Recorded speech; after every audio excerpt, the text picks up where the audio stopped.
I swear I don't mean to be taking all these long ass breaks, but I'm busy. Leave me alone. Aquaman and the Lost Kingdom was released in 2023, directed by James Wan, starring Jason Momoa, Patrick Wilson, and Yahya Abdul-Mateen II. And this was released back in December, and I've been meaning to review it. I've been meaning to review a lot of movies that release in December. So be looking out for a couple catch-up reviews from 2023 while we wait for 2024's movie season to fully kick in. So yeah, let's go ahead and start this one off with the good.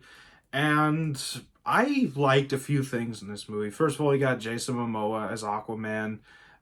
Needs no introduction at this point. He is easily one of the most popular DC castings at this point, and I really liked him as Aquaman in this movie. I really liked the surfer dude attitude that he brought to the role, like he did in the first Aquaman. I feel like he was even better here, and I really like the arc that he goes through where he's trying to learn to how to be king, how to be good at it, how to love his job. I really liked that aspect of the story. And then you also have Patrick Wilson coming back as Ocean Master, and I felt like he was even better in this one than he was in the first Aquaman. I like that he was given more of an anti-hero arc. I really love the arc that he goes through, and I really, really love the banter that he has with Aquaman. I really love their back and forth throughout the film, and I really loved Patrick Wilson here. Yahya Abdul-Mateen II returns as Black Manta, and he's easily the best part of this movie, just like he was the best part of the first movie. He's just absolutely terrific in this role. He's absolutely menacing. He's out for blood. He's a complete badass. Uh, every time he was on screen, best parts of the movie. I loved Black Manta in this movie. He was an absolute beast.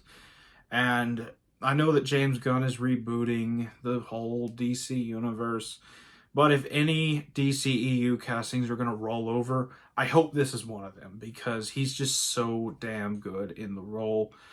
And aside from them, you also have Randall Park in this movie as Stephen Shin. He had a couple scenes in the first movie, but he's much more of a main character in this one. And I liked him here. I love Randall Park. I think he's a very underrated comedic talent, and I loved him in this movie. He didn't have any kind of spectacular arc like the other three I mentioned, but I thought he was really good still, and I had fun with him on screen when he was there. So yeah, I liked him here.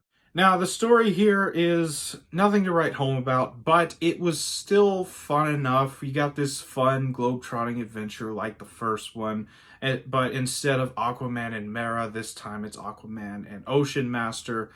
And like I said, I just really like the arcs they both go through and the bond that they form throughout the movie. I thought it was really well done.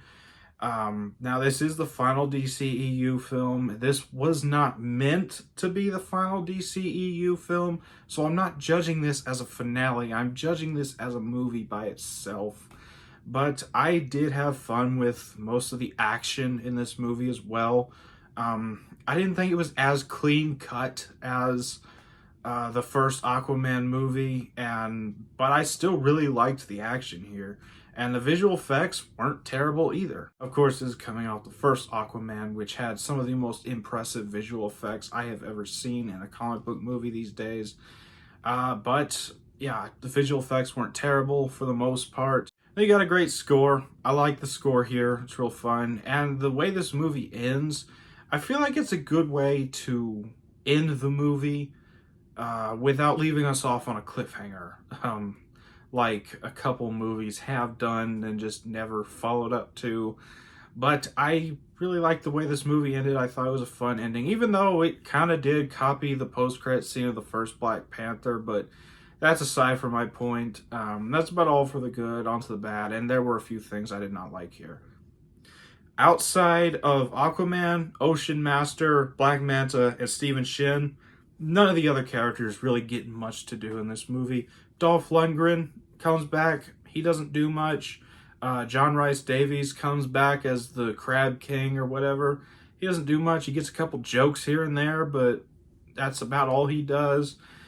I'm not really going to talk about Mera because I really don't want to, but she's hardly in it either, so I can't really judge how her character was used. Then you got some of the humor in this movie, and there's quite a few jokes that landed for me, but there's the other jokes in this movie, they just did not land at all. Aquaman gets pissed in his mouth like 3 times within the first 20 minutes, and it wasn't funny the first time. It's not funny the other 2 times. So yeah, I didn't really care for that joke, or really a lot of the jokes in this movie. And the post-credit scene, I know this movie wasn't meant to be the finale of the DCEU, but the fact that they ended this movie the way it did, and the post-credit scene was the final scene of the DCEU, it just felt a little weird, I guess. But again, like I said, I'm not judging this as a finale because it wasn't meant to be a finale, but still. And then you had a couple scenes of CGI that were nowhere near as bad as The Flash, mind you, but still weren't exactly great. And then you also have, like, the final boss villain, King Kordax. He was completely generic and forgettable. He was meant to be like a Sauron type villain, but he's defeated so easily it's not even funny. And that just kind of makes the final fight of this movie a little underwhelming. But that's about all for the bad. On to the final thoughts. I did not hate Aquaman and the Lost Kingdom like a lot of people did. I had fun with it. If you were a fan of the first Aquaman, you're probably going to have fun with this movie. If you're not a fan of the first Aquaman, it's not going to win you over by any means. Aquaman and the Lost Kingdom is nowhere near the dumpster fire people have claimed it is, and I'm going to give it a 6 out of 10. So that was my thoughts for Aquaman The Lost Kingdom. What did you think about this movie? If you've seen it, let me know down in the comments what you thought about it. And as always, if you enjoyed this video, don't forget to like, comment, subscribe, and I'll see you all next time.